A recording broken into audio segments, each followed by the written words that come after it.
Olá, boa tarde. O ministro do STF, Marco Aurélio, diz que tem remetido ao lixo reclamações como as do senador eleito Flávio Bolsonaro, do PSL. Flávio pede que a investigação sobre a movimentação financeira de Fabrício Queiroz, ex-assessor dele, seja enviada para o Supremo. Um memorando da Polícia Federal orienta delegados de todo o Brasil sobre o decreto das armas. A Polícia de São Paulo procura o cardiologista investigado pelo suposto abuso de 37 pacientes. 150 PMs da reserva reforçam a segurança no Ceará. Colômbia, chega a 21 o número de mortos no atentado com um carro-bomba. A imprensa americana afirma que o presidente Donald Trump pediu que o advogado dele mentisse ao Congresso Nacional. Líderes de duas potências mundiais desistem de ir ao Fórum de Davos. E morre aos 67 anos o cantor Marciano, um ícone da música sertaneja. Chorei de saudade. O Jornal Hoje está começando.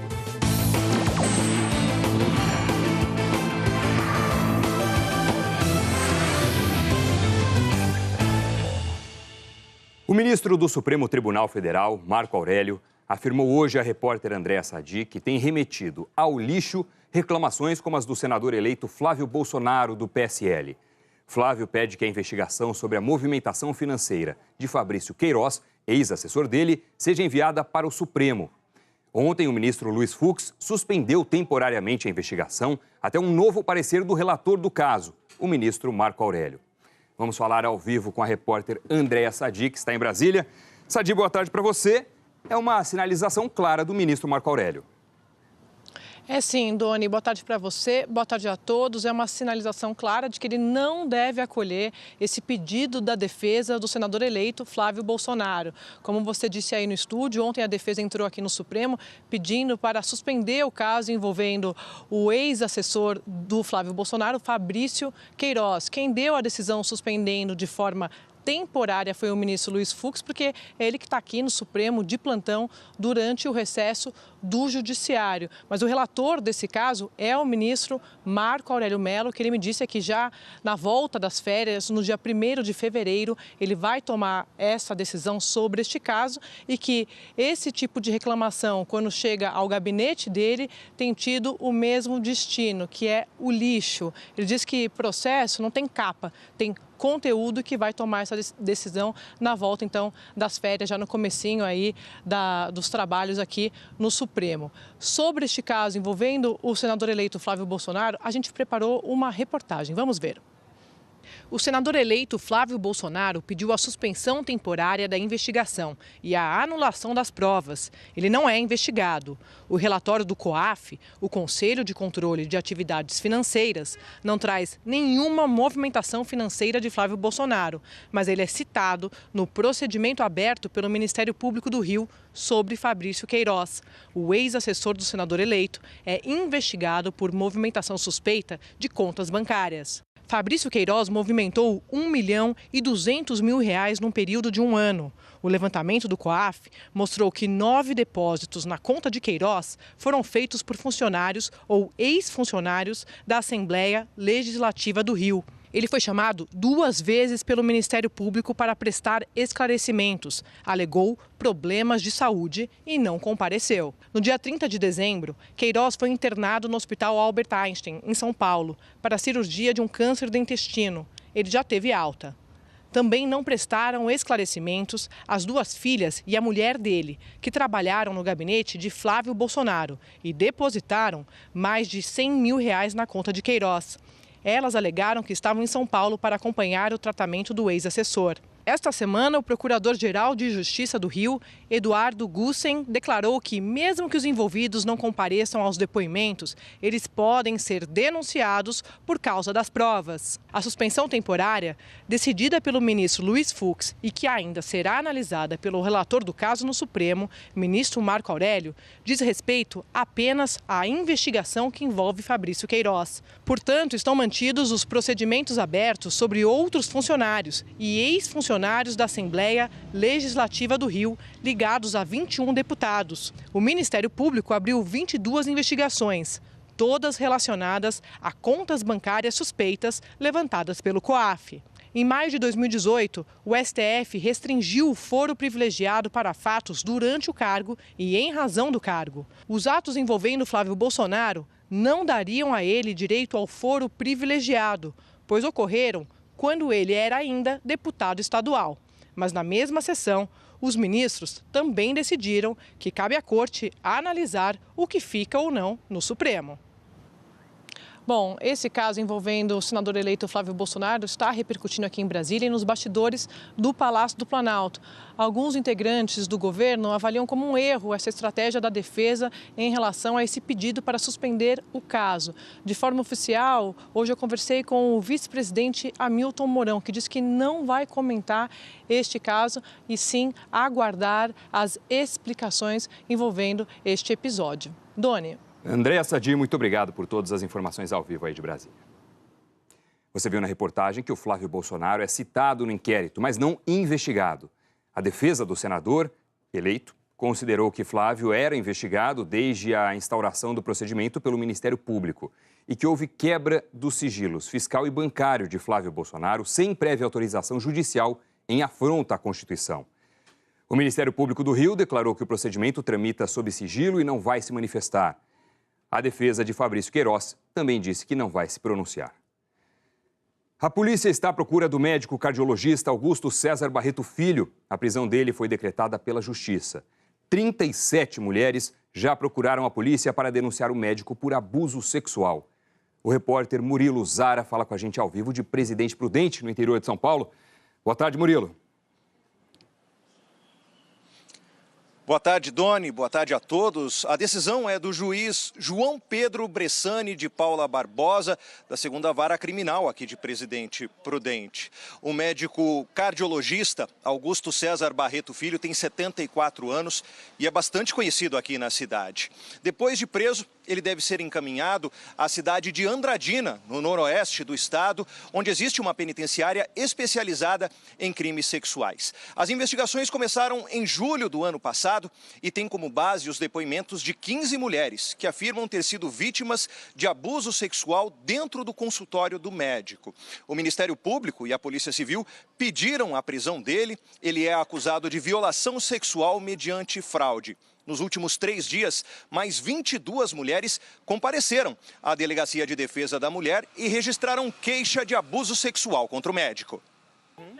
Simone diz que sofreu abuso sexual há quase 5 anos e que estava acompanhada do ex-marido. O médico, na ocasião, pediu que eu deitasse e, ouvindo batimento, essas coisas, medindo pressão, ele pediu que eu esticasse o braço, que foi quando aconteceu dele encostar na minha mão e eu puxar a mão e ele pedir que eu abrisse ela novamente e ficou assim de uma forma que encostou mais ainda, né, nas partes íntimas dele. Seu marido estava no consultório nesse momento? Estava dentro do consultório, de costas. Eu não denunciei porque eu pensei, poxa, será que foi isso mesmo? E quem sou eu, né? Ele era um médico influente, conhecido na cidade de Presidente Prudente. O Conselho Regional de Medicina decidiu suspender Augusto César Barreto Filho. Essa suspensão é válida por 6 meses, até que ele seja julgado pelo próprio Conselho. Durante esse período, ele não pode exercer a medicina e, se for considerado culpado, pode ter o registro, então, cassado. Desde o início das denúncias, a defesa do médico tem mantido a mesma postura de não se manifestar. A polícia aguarda a qualquer momento a chegada do mandado de prisão. Doni. Obrigado, Murilo. Mato Grosso registrou mais um caso de feminicídio. Graziela Lopes, de 22 anos, foi morta com facadas pelo companheiro. Eles estavam juntos há 3 meses. Na hora do crime, os 2 filhos de Graziela, um de 4 anos e outro de 8 meses, que são de outro relacionamento, estavam em casa. Parentes da vítima disseram que o homem era ciumento e possessivo. O caso aconteceu na cidade de Primavera do Leste, no interior de Mato Grosso. Até agora, a polícia não prendeu o suspeito e o nome dele não foi informado. Um memorando da Polícia Federal orienta delegados de todo o Brasil sobre o decreto que trata da posse de armas. O documento demonstra a preocupação com a possibilidade de alguém solicitar mais de 4 armas. Ao vivo de Brasília, a repórter Camila Bonfim traz os detalhes para a gente. Boa tarde, Camila. Oi, Doni, boa tarde para você, boa tarde a todos. Olha, esse comunicado foi enviado pelo delegado Éder Rosa Magalhães, que é chefe da Divisão Nacional de Controle de Armas de Fogo aqui da PF.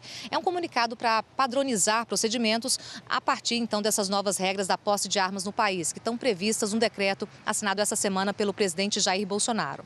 O delegado fala sobre vários pontos do decreto, entre eles o cofre, que é exigido em casas com crianças, adolescentes e pessoas com deficiência. Sobre isso, no memorando, o delegado diz o seguinte, que não há necessidade de comprovação da existência do cofre ou de local seguro com tranca para armazenamento apropriado das armas de fogo. Sendo assim, não há que se falar em necessidade de realizar fiscalizações com o escopo de verificar se o interessado realmente dispõe de cofre metálico ou de local adequado para o armazenamento das armas. Ele também falou sobre aqueles casos excepcionais de pessoas que podem pedir mais de 4 armas. Um exemplo dado pelo governo são de pessoas que têm muitas propriedades. Em relação a esses casos, ele disse o seguinte no comunicado, que é uma orientação. Nos requerimentos voltados à aquisição de mais de 4 armas de fogo, deverá haver uma análise aprofundada voltada a sopesar a efetiva necessidade prevista na lei. Haja vista as nefastas consequências que um aumento exagerado do número de armas em poder dos cidadãos pode acarretar a incolumidade pública. Ele também informou que no site da Polícia Federal será colocado um formulário padrão para quem vai pedir mais de 4 armas e que a decisão sobre esses casos específicos será de delegados regionais executivos das superintendências da PF nos estados. Doni. Obrigado, Camila. A polícia do Rio está à procura de uma quadrilha acusada de fazer sequestros relâmpago em um dos bairros mais movimentados da zona sul da cidade. A câmera de segurança mostra bem a imagem de um dos bandidos caminhando na calçada da rua Dias Ferreira, no Leblon. Ele olhou para o lado e deu meia volta, quando percebeu que um casal e uma amiga estavam entrando em um carro. O bandido então atravessou a rua correndo e também entrou no carro, rendendo os 3. Um segundo criminoso entrou pelo lado do motorista. Um outro carro saiu logo depois atrás para dar cobertura. Muitos moradores testemunharam o crime. Os bandidos foram para o apartamento de uma das vítimas e ficaram cerca de 15 minutos lá. Roubaram joias e relógios. Eles fugiram ainda com os 3 reféns. Alguns quilômetros depois, eles foram libertados. A delegacia está investigando esse crime e vários casos semelhantes que aconteceram no mesmo bairro. Em São Paulo, o policial militar Jefferson Alves de Souza foi condenado a mais de 24 anos de prisão pela morte de um adolescente. Gabriel Paiva, de 16 anos, foi assassinado em 2017, em Cidade Ademar, na zona sul de São Paulo. Ele estava conversando com amigos na rua quando foi abordado e agredido a pauladas pelo policial Jefferson Alves de Souza. Ele teve traumatismo craniano e morreu 4 dias depois no hospital. Meu filho não está aqui, tudo que eu queria é que ele estivesse aqui, que nada disso tivesse acontecido, mas a juíza foi bem enfática, foi bem esperado o que eu esperava, ela foi feita a justiça. O PM Tiago Quintino Mestre estava com Jefferson no dia do homicídio, mas foi absolvido por não ter participado diretamente da morte de Gabriel. Crianças e adolescentes na linha do tiro. Em 200 dias de aulas no ano passado, o Laboratório de Dados da Violência Armada contou mais de 300 tiroteios perto de escolas e creches da região metropolitana do Rio. Um tiroteio por dia, a menos de 100 metros de uma escola. A estatística da violência que ameaça os alunos foi mapeada pelo Laboratório de Dados Fogo Cruzado. É horrível. É horrível. O instinto da gente é pegar as crianças e jogar num canto para poder proteger.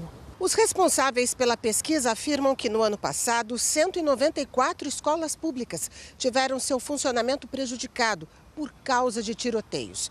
E que entre estas escolas, 46 foram afetadas por confrontos mais de uma vez. Escolas em grandes favelas do Rio, como Cidade de Deus, Rocinha e Vidigal, ficaram até 30 vezes no meio da troca de tiros, durante operações policiais ou disputas entre traficantes. 88% das escolas afetadas ficam no município do Rio. Entre as 4 regiões da cidade, 62% das escolas mais ameaçadas pela linha de tiro estão na Zona Norte, 18% na Zona Oeste, 13% na Zona Sul e 8% no centro da cidade. Em abril, uma menina de 11 anos foi baleada no braço quando brincava no pátio do colégio, perto de um morro onde acontecia uma ação policial. Em junho, Marcos Vinícius, de 14 anos, morreu durante uma operação das forças de segurança a caminho da escola, na comunidade da Maré.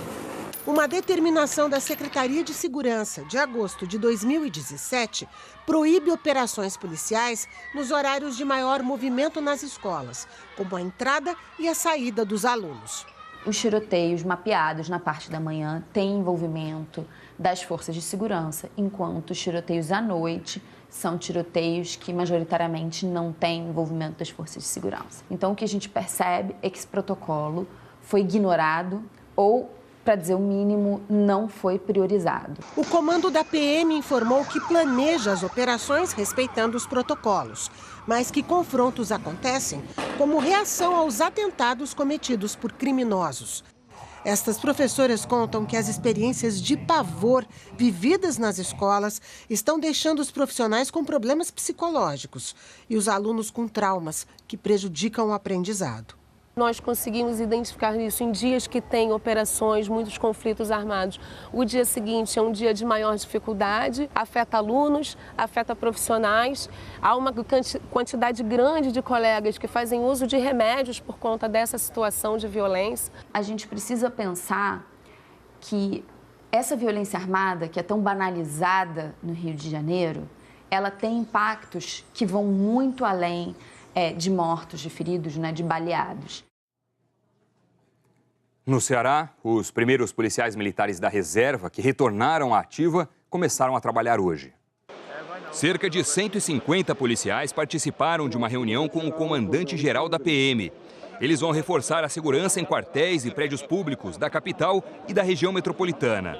1.200 militares que estavam na reserva por até 5 anos foram convocados.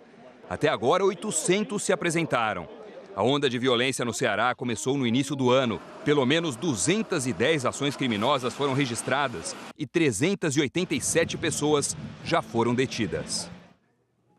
No Paraná, o Ministério Público Federal apresentou as alegações finais no processo da Lava Jato contra o ex-presidente da Câmara, o deputado cassado Eduardo Cunha, e a ex-deputada federal Solange Almeida, ambos do MDB. O Ministério Público pede a condenação dos dois.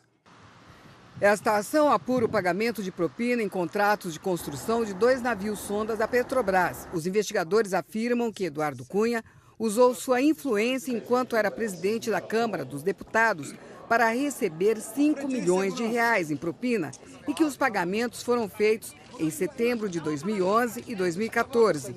A propina, segundo o MPF, foi paga pelo operador Júlio Camargo, que fez acordo de delação premiada. De acordo com o Ministério Público, para cobrar esses repasses irregulares, Cunha pediu em julho de 2011 que a ex-deputada federal pelo MDB do Rio, Solange Almeida, entrasse com 2 requerimentos na Câmara solicitando informações dos contratos de navios sonda para pressionar o pagamento de propina. Nas alegações finais, apresentadas ontem no fim da noite, os procuradores pediram a condenação do ex-deputado Eduardo Cunha pelos crimes de corrupção passiva e lavagem de dinheiro, além do pagamento de multa de 5 milhões de reais com juros e corrigidos. Quando foi interrogado em outubro do ano passado, Eduardo Cunha negou as acusações. O Ministério Público Federal quer que a ex-deputada Solange Almeida seja condenada pelo crime de corrupção passiva. Solange também foi interrogada no ano passado, mas preferiu ficar em silêncio. As alegações finais são uma das últimas etapas do processo. Agora, as defesas de Eduardo Cunha e Solange Almeida devem apresentar também suas alegações finais. Só depois é que a Justiça dará a sentença, mas isso não tem prazo para ocorrer. Eduardo Cunha está preso desde outubro de 2016. Na Lava Jato de Curitiba, Cunha já foi condenado em segunda instância pelo TRF4 em Porto Alegre em novembro de 2017, a 14 anos e 6 meses, por receber propina em contratos de exploração de petróleo na África. Em nota, a defesa de Eduardo Cunha disse que trata-se de uma peça de fantasia que busca atribuir a ele a prática de um ato criminoso que teve o início, meio e fim confessados pelos delatores sem a participação do ex-deputado. A defesa diz que tem convicção na absolvição de Eduardo Cunha. Nós não conseguimos contato com a defesa de Solange Almeida e a defesa de Júlio Camargo informou que não vai se pronunciar. O governo federal prepara uma medida provisória que deve abrir caminho para um novo pente fino nos benefícios pagos pela Previdência Social. O texto vai ser avaliado pelo presidente Jair Bolsonaro. O texto foi elaborado por técnicos do Ministério da Economia e da Casa Civil e cita exemplos de falhas na concessão de benefícios pelo INSS. Entre 2010 e 2016, o INSS abriu 1.300.000 processos para investigar indícios de irregularidades na concessão de benefícios. Concluiu que em mais de 210.000 deles, as irregularidades foram confirmadas e os benefícios suspensos. A medida provisória propõe mudança na regra para a concessão de pensão por morte. Para o benefício ser pago, passa a ser exigida a apresentação de um documento atual que comprove a união estável e a dependência econômica. Hoje, para a pensão ser concedida, basta uma prova testemunhal ou apresentação da certidão de óbito do cônjuge. Para os dependentes menores de 16 anos, vai ser estabelecido um prazo de 180 dias para que recebam o benefício retroativo à data do óbito. Para os outros casos, o prazo será de 90 dias. O governo também quer restringir o auxílio reclusão. O benefício só será pago aos dependentes de presos de baixa renda e desde que eles tenham contribuído para o INSS por pelo menos 2 anos antes de irem para a cadeia. A família também só receberá o auxílio se o preso não tiver outro benefício pago pelo governo.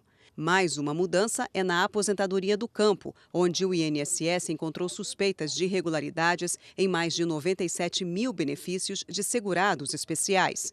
A comprovação do trabalhador rural terá que ser feita por meio de autodeclaração homologada por entidades públicas credenciadas ao Pronater, programa do governo voltado à assistência rural. Não vai poder usar declaração de sindicato para pedir a aposentadoria. A economia prevista para este ano com a medida provisória pode chegar a 10 bilhões de reais. Para o ano que vem, pode ficar entre 17 e 20 bilhões. Depois de assinada pelo presidente Jair Bolsonaro, a MP entra em vigor imediatamente, mas precisará ser aprovada pelo Congresso. Será o primeiro contato dos parlamentares com as mudanças que o governo pretende implementar para reduzir o déficit do setor. O maior desafio será a reforma da Previdência. Um dos caminhos para combater as fraudes é dar ao INSS amplo acesso a dados sigilosos. Um exemplo é o benefício de prestação continuada, pago a idosos e pessoas com deficiência. A medida provisória estabelece que uma das condições para receber o BPC será autorizar o acesso aos dados bancários. Agora o noticiário internacional subiu para 21 o número de mortos no atentado com um carro-bomba ontem em uma academia de polícia na Colômbia. Há 68 feridos. A polícia prendeu hoje um suspeito de envolvimento com o atentado. O governo da Colômbia descreveu a explosão como um ato terrorista. Ontem de manhã, um homem identificado como José Aldemar Rojas Rodrigues, de 56 anos, avançou com uma caminhonete para dentro da academia de polícia e detonou mais de 80 quilos de explosivos. Ele morreu na explosão. Nenhum grupo reivindicou a autoria do ataque, mas a investigação aponta para o grupo guerrilheiro Exército de Libertação Nacional. O presidente colombiano Iván Duque foi até a academia de polícia e disse que os responsáveis serão identificados e vão pagar pelo crime. Ele decretou 3 dias de luto nacional. O atentado é o maior no país desde que o governo assinou o acordo de paz com as Forças Armadas Revolucionárias da Colômbia em 2016. A imprensa americana afirma que o presidente dos Estados Unidos, Donald Trump, mandou que o advogado dele mentisse ao Congresso. Para falar sobre esse assunto, a gente vai agora a Nova York, onde está o nosso correspondente Tiago Eltz. Salve, Tiago, boa tarde para você. Bom, se essa informação for de fato confirmada, seria a acusação mais clara contra o presidente Trump desde o início das investigações do envolvimento da Rússia nas eleições americanas. A mais forte e óbvia, boa tarde, Doni, boa tarde a todos aí no Brasil. A mentira do Michael Cohen, o ex-advogado do Trump, já era conhecida. Ele confessou e foi condenado por mentir ao Congresso em 2017 sobre a participação dele nos negócios de Trump na Rússia. Agora, o que o site BuzzFeed está dizendo é que Cohen fez isso orientado diretamente por Trump. A reportagem ouviu 2 investigadores do caso que contaram que Cohen teve pelo menos 10 encontros pessoais com Trump durante a campanha presidencial para falar sobre o projeto de construção de um prédio em Moscou. E aí, segundo a reportagem, quando Cohen foi chamado a depor no Congresso, o Trump ordenou que ele mentisse, dizendo que a negociação com os russos terminou antes do que realmente aconteceu. Os investigadores teriam vários depoimentos confirmando essa história, além de e-mails e mensagens de texto. A atitude de Trump, se confirmada, poderia ser configurada como obstrução de justiça, e aí o Congresso já está em polvorosa, com a oposição, inclusive, falando em impeachment. Doni. Valeu, Elton. Obrigado pelas informações. Em menos de 24 horas, 2 potências globais, Estados Unidos e Reino Unido, cancelaram a participação no Fórum Mundial de Davos, marcado para a semana que vem. Quem acompanha esse assunto, e é com ela que a gente fala agora, ao vivo de Londres, é a correspondente Cecília Malan. Boa tarde, Cecília. Boa tarde, Doni. Boa tarde a todos vocês aí no Brasil. Estamos vendo 2 países com graves crises internas de fora de um dos eventos mais importantes para as políticas econômicas de todo o mundo. Um esvaziamento que pode comprometer as discussões. A primeira-ministra britânica está presa em casa, refém do impasse do Brexit, a saída do Reino Unido da União Europeia. Essa semana, Theresa May sofreu uma derrota histórica no parlamento ao ver o acordo que ela negociou com os europeus ser rejeitado. 24 horas depois, sobreviveu a um voto de desconfiança e continua no poder, apesar de estar praticamente sem poder. Ela tem até segunda-feira para apresentar um plano alternativo. As razões de Donald Trump são bem diferentes. Ele já tinha dito que não ia a Davos, mas agora cancelou até a delegação que representaria os Estados Unidos. O presidente republicano está numa queda de braço com a oposição democrata, que controla a Câmara dos Deputados e se recusa a liberar dinheiro para o tal muro na fronteira com o México. Essa paralisação do governo americano já é a mais longa da história, 28 dias. 800 mil servidores públicos estão sem receber e diversas agências do governo federal simplesmente pararam de funcionar. O presidente francês, Emmanuel Macron, também recusou o convite e trocou Davos por um evento doméstico focado em questões internas francesas, como os protestos dos coletes amarelos. Cada um com o seu problema, Doni. Isso, e desfalques importantes para o encontro em Davos. Cecília, obrigado pelas informações. No Reino Unido, o príncipe Philip, marido da rainha Elizabeth II, passou por um susto e tanto. O príncipe de 97 anos dirigia o próprio carro quando bateu em um outro veículo num cruzamento. O carro chegou a virar, mas ele saiu ileso. 2 mulheres que estavam no outro carro tiveram ferimentos leves e foram levadas para o hospital. Autoridades locais já estudam a possibilidade de reduzir a velocidade máxima permitida nessa estrada por causa dos acidentes. O limite passaria de 95 para 80 km por hora. Bom, e agora chegou a hora da previsão do tempo aqui no Brasil. As tempestades de verão preocupam. Assunto para Eliana Marques. Eli, boa tarde para você. Boa tarde para você também, Doni. Boa tarde a todos. Quais regiões podem ser as atingidas por essas tempestades? Pois é, hoje parte de 3 estados tem previsão de chuva forte e com alto risco de enchente aqui no oeste do Rio Grande do Sul. No leste de Santa Catarina e também no Vale do Paraíba, em São Paulo, a possibilidade é de deslizamento e também são esperadas inundações na bacia do Rio Acre. Possibilidade de chuva volumosa também nas áreas que estão em azul escuro e rosa aqui nesse mapa. Destaca o leste de Mato Grosso do Sul, o sul de Goiás, também a região de Belém, o norte do Maranhão, do Piauí, o Ceará, o oeste do Rio Grande do Norte, da Paraíba e o norte de Pernambuco. Para o Rio Grande do Sul, um alerta à parte. Os meteorologistas falam em tempo severo hoje. Significa muita chuva com raios, rajadas de vento, granizo e mar agitado. Na cidade gaúcha de Rosário do Sul, no oeste do estado, cerca de 600 pessoas tiveram que sair de casa. O nível do Rio Santa Maria começou a baixar, mas ainda está quase 7 metros acima do normal. E segundo a Defesa Civil, cerca de 6.600 pessoas estão desabrigadas ou desalojadas em todo o Rio Grande do Sul. 16 cidades pediram reconhecimento da situação de emergência. Já faz 12 dias que chove forte no oeste do estado. Em Blumenau, Santa Catarina, o muro de uma escola chegou a cair sobre carros no temporal de ontem e em Joinville, um vendaval destelhou casas. Hoje é dia de começar os reparos, mas tem previsão de mais chuva. E Eli, depois de tantos avisos de chuva, de alagamento, de deslizamento, Onde é que não chove hoje? Bom, tempo firme continua, né? Porque já está assim há dias na maior parte da Bahia, no norte de Minas, também no Espírito Santo, incluindo Vitória, com máxima de 34 graus. No Rio de Janeiro, 37, em Belo Horizonte, 32, em São Paulo, 31, previsão de chuva forte aqui. Em Goiânia, 34, em Salvador, 33, em Manaus, 31 graus e em Porto Alegre, 25 por causa do tempo chuvoso.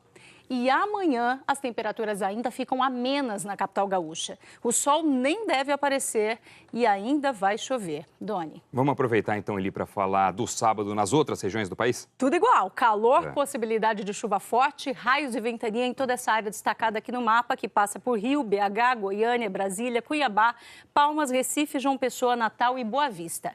Nas outras áreas que a gente vai ver agora, risco maior ainda de temporal. Entre São Paulo, Curitiba, Floripa, Campo Grande, Porto Velho, Rio Branco, Manaus, Belém, Macapá, São Luís, Teresina e Fortaleza. E também pode ter ressaca de Rio Grande a Florianópolis durante todo o fim de semana, Doni. Helena Marques, obrigado. Bom Até fim de amanhã. semana para você. Bom fim de semana para você e até amanhã a todos. Tá certo. Tchau, tchau. Morreu hoje, aos 67 anos, o cantor Marciano, um dos maiores nomes da música sertaneja. Ao lado de João Mineiro, ele fez muito sucesso no país. Era nesse prédio, em São Caetano do Sul, no ABC Paulista, que Marciano morava com a esposa e a sogra.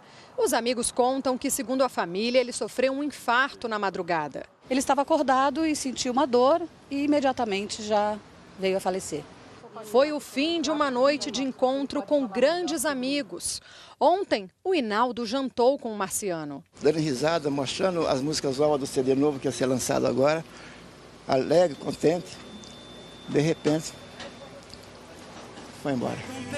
Uma das maiores lendas da música sertaneja, Marciano fez dupla por mais de 20 anos com João Mineiro. O maior sucesso dos dois foi Ainda Ontem, Chorei de Saudade. Ainda ontem, chorei de saudade. Marciano também cantou com o Milionário. José Marciano nasceu em Bauru, no interior de São Paulo. Foi autor de músicas famosas como Fio de Cabelo. Meu parceiro não gostou porque achou a música muito forte, né? Falei, quem quiser gravar, que grava, legal, né? Aí o Chitão gravou a música. Dali 3 meses estava estourado no Brasil inteiro.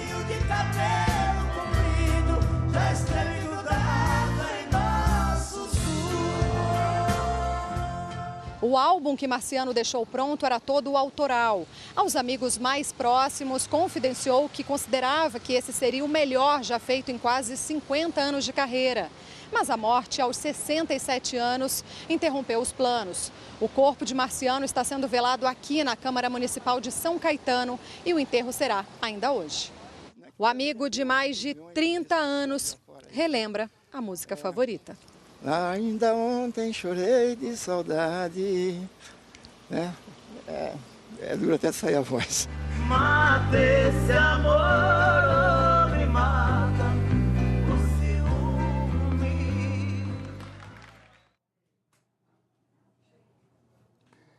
Você vai ver a seguir divulgadas as notas do Enem e o desafio de preencher as vagas ociosas em faculdades públicas no Brasil. A gente volta já.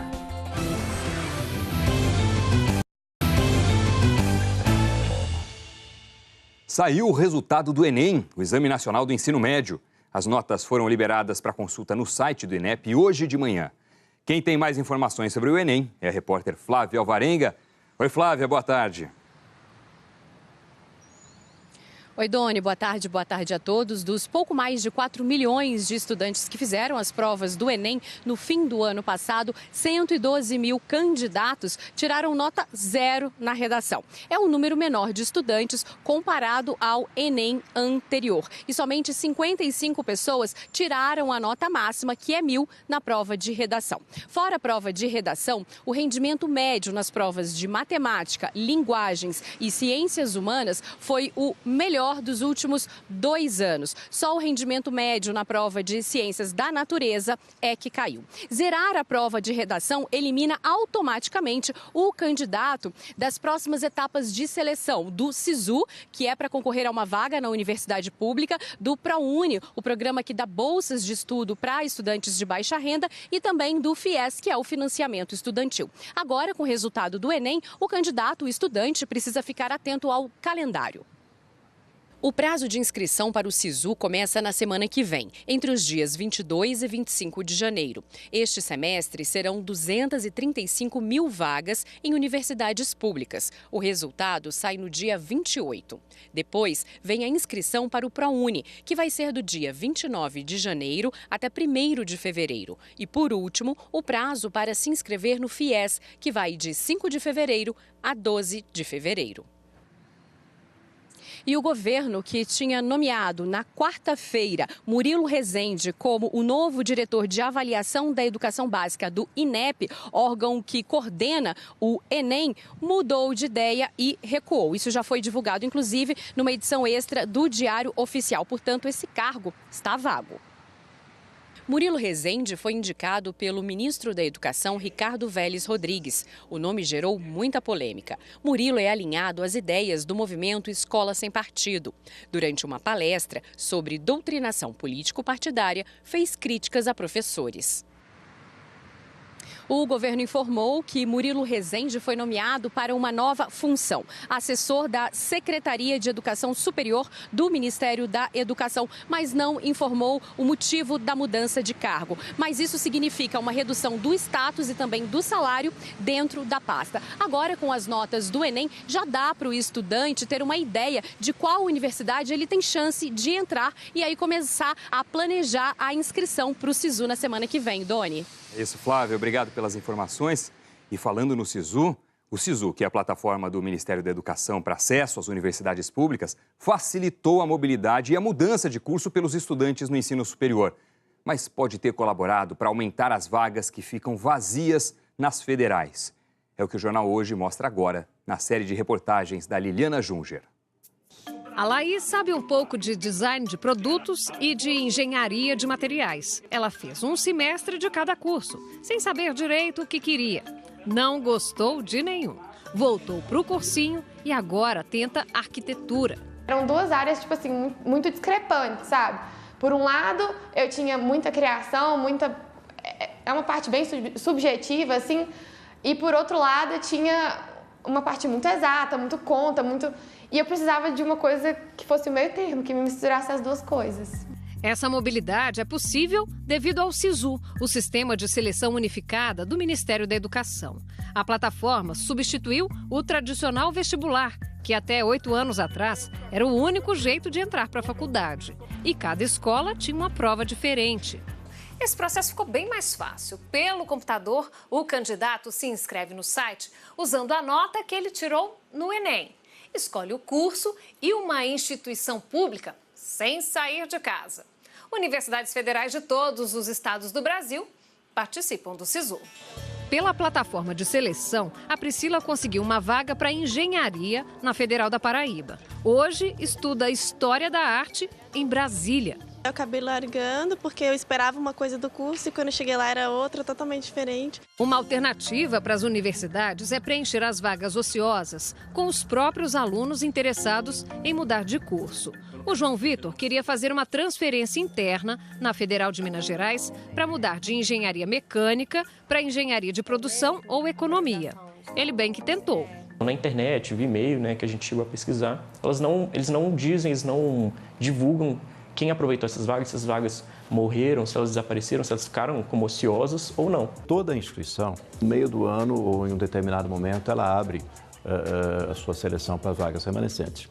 Mas esse processo não tem a mesma divulgação do sistema de seleção unificado. Então, às vezes, poucas pessoas ficam sabendo. Não é bom para o país, que precisa ter mais jovens no ensino superior, não é bom para a instituição, que tem lá toda a infraestrutura, tem professores que está pronta para atender.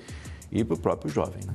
Para aproveitar melhor as vagas, o MEC se prepara para lançar o Sisu Transferência, uma plataforma para o estudante escolher uma opção entre os cursos nas federais que estão com vagas ociosas a cada ano. Ele precisa estar matriculado numa instituição, pública ou particular. O importante mesmo é não desistir do sonho de fazer uma faculdade. E quando o estudante sabe o que quer, fica muito mais fácil.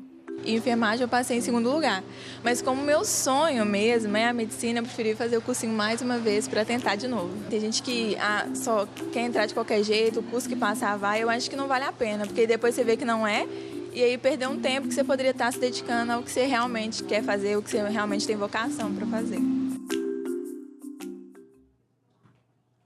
Amanhã você vai ver os estudantes que frequentam uma universidade federal improvisada em uma escola infantil. A seguir, a Unesco elege o Rio de Janeiro como a capital mundial da arquitetura. A gente volta já.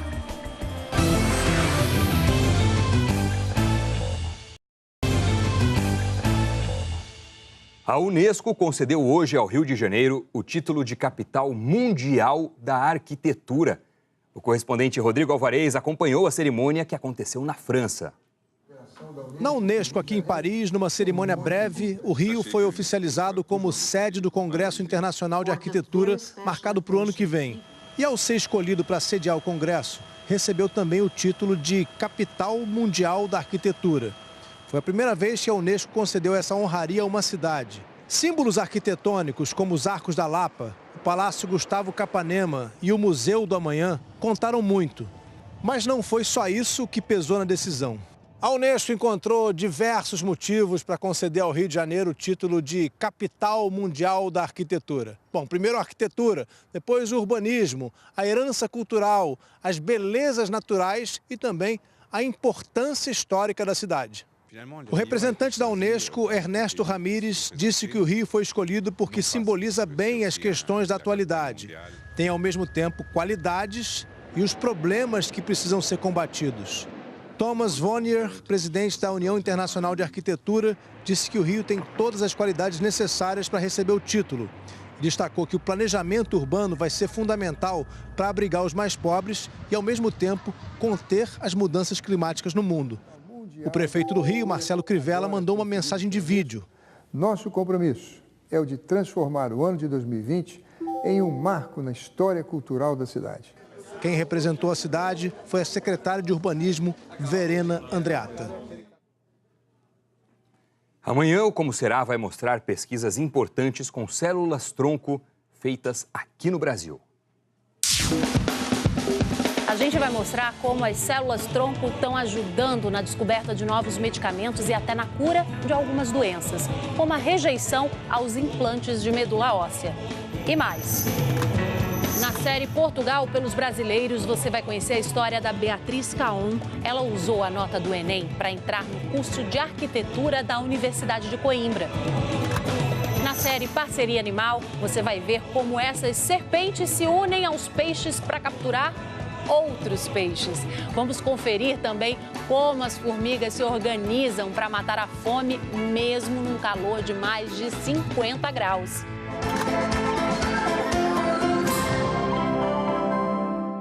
O Como Será é amanhã, bem cedo. O Jornal Hoje termina aqui. Você acompanha outras notícias no Jornal Nacional. Fique agora com a Sessão da Tarde e o filme Gigantes de Aço. Uma boa tarde e um ótimo fim de semana. Tchau.